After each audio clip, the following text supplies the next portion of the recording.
Bahnhof Weimar. Der stündliche Zug fährt nur am Samstag nicht um 18:20 Uhr. Ja, gib mir eine Spritze dafür. Wir müssen jetzt bis 19:04 Uhr warten.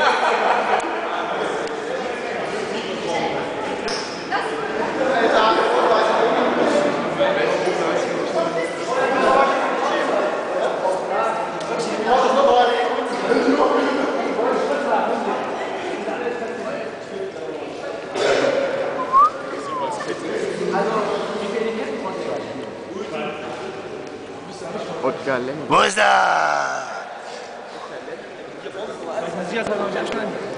Du kannst ja mal Ich habe fragen, bis jetzt hier 8, Jan. Ja, 8 ist das. Jan, du kannst ja mal fragen, ob sie dir da drin das Kleingeld noch jetzt tauschen.